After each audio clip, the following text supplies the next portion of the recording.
Par un après-midi de fin d'été 2025, un soleil jaune pâle filtrait par la fenêtre d'un petit appartement du quartier de Montmartre, illuminant le visage fatigué et ridé de Mélanie Page. Celle qui fut autrefois une icône de l'art contemporain français était désormais assise tranquillement à une vieille table en chêne, les mains tremblantes, serrant contre elle une tasse de thé refroidie depuis longtemps. Devant elle se trouvait un carnet de cuir usé, où elle venait d'écrire ses derniers mots, confession de la douloureuse vérité qu'elle avait cachée pendant tant d'années. Mélanie Page, artiste talentueuse, mère célibataire et l'âme chargée de cicatrices incurables, avait enfin trouvé le courage de se regarder en face. Les secrets qu'elle avait enfouis au plus profond de son cœur, les plus grandes tristesses de sa vie, étaient désormais exposés à chaque page, comme un moyen pour elle de retrouver la paix et le sens de la vie. La vie de Mélanie n'a jamais été parfaite, même si elle a passé sa vie à peindre des œuvres qui ont émerveillé le monde. Née dans un petit village de Provence, où les champs de lavande s'étendent à perte de vue sous un ciel d'un bleu profond, Mélanie a grandi dans la simplicité et l'ambition.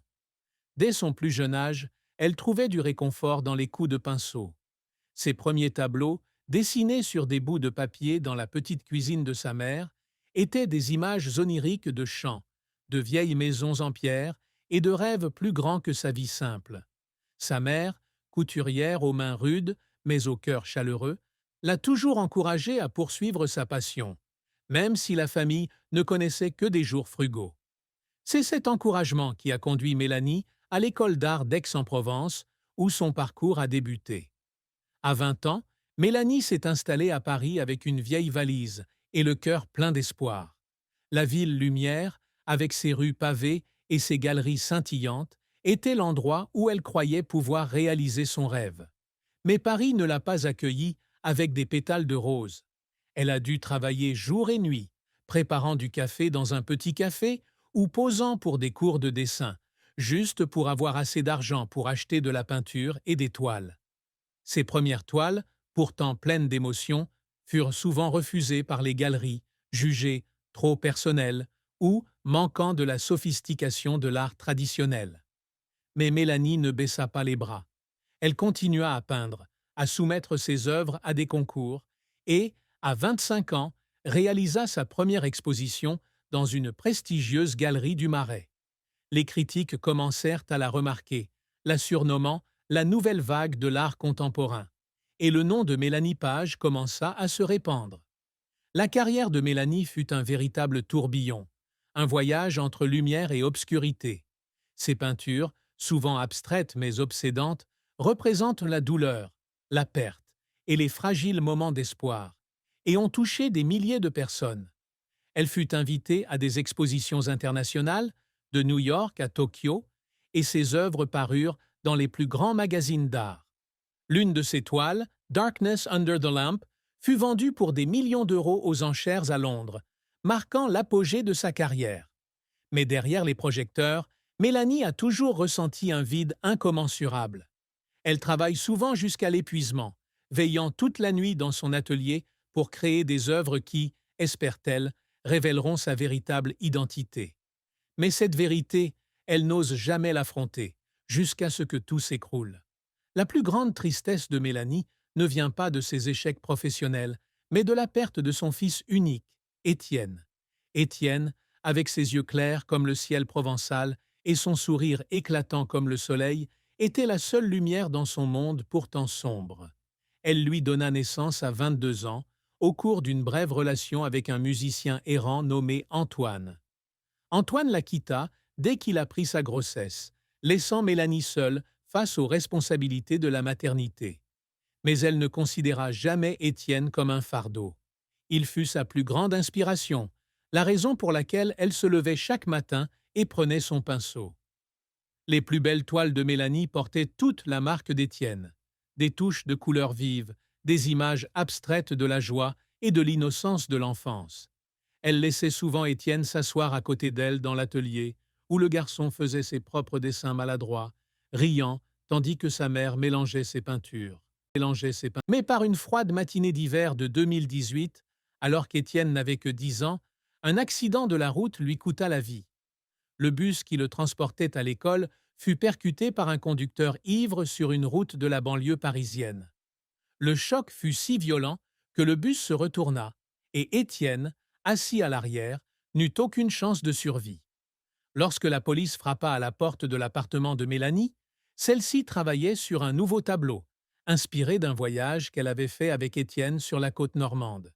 Elle se souvient encore du moment où le policier baissa la tête, la voix tremblante, en annonçant la nouvelle.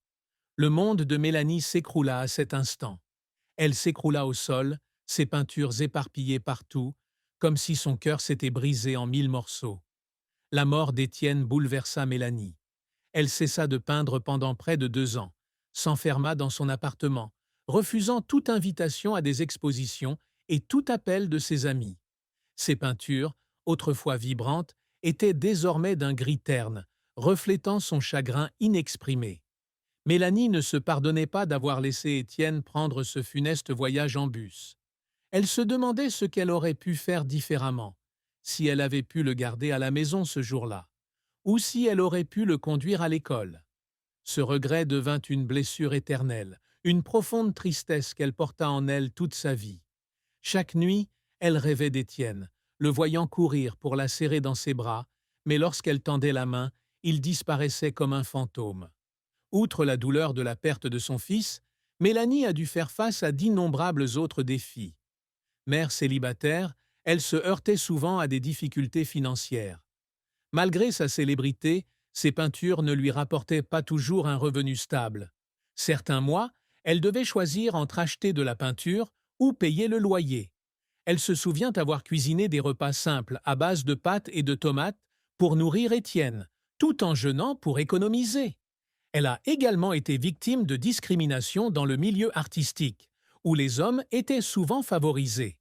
Les critiques ont souvent qualifié son travail de trop émotionnel ou de manquant de profondeur, simplement parce qu'elle était une femme. Un jour, lors d'une exposition à Berlin, un collectionneur lui a dit sans détour qu'elle devrait se concentrer sur des peintures plus féminines, comme les fleurs, plutôt que sur des œuvres abstraites obsédantes. Mais Mélanie ne s'est jamais laissée abattre. Elle a continué à peindre, à lutter, même si chaque trait était douloureux. La solitude était un autre défi auquel Mélanie était confrontée. Bien qu'entourée de personnes admirant son talent, elle se sentait rarement comprise. Ses relations amoureuses furent brèves et douloureuses. Après Antoine, elle a tenté de s'ouvrir à quelques autres, mais toutes se sont soldées par des déceptions.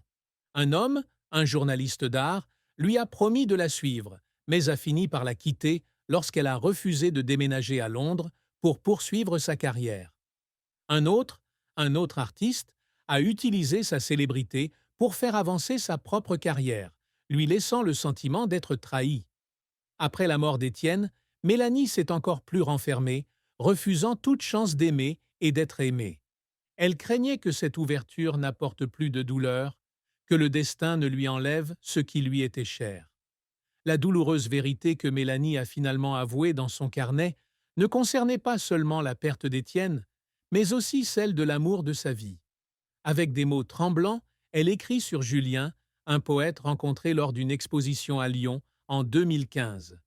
Julien, avec ses cheveux ébouriffés et son regard profond, était la seule personne qui donnait à Mélanie le sentiment d'être vue. Ils se sont rencontrés un soir pluvieux, tous deux abrités sous l'auvent d'une petite galerie d'art. Julien lui a lu un poème sur les vagues se brisant sur la plage, et Mélanie a senti son cœur palpiter pour la première fois de sa vie. Ils ont vécu une histoire d'amour brève, mais intense, où ils ont partagé leurs rêves, leurs peurs et leurs blessures profondes. Julien comprenait sa douleur, ses difficultés à élever Étienne, et il ne l'a jamais jugée pour les cicatrices qu'elle portait à l'âme. Mais Mélanie, craignant d'être blessée, a repoussé Julien hors de sa vie. Elle craignait qu'en se laissant aller à l'aimer, elle perde une part essentielle d'elle-même. Un soir, après une petite dispute au sujet de Julien qui souhaitait qu'elle s'installe avec lui dans le sud de la France, Mélanie lui dit au revoir. Elle se souvient de la douleur dans ses yeux lorsqu'il partit, laissant un recueil de poèmes sur la table, avec un mot manuscrit. Pour Mélanie, qui peint mon âme. Elle conserva le livre dans une boîte en bois, mais n'osa jamais l'ouvrir, car chaque page lui rappelait sa lâcheté. Dans le carnet, Mélanie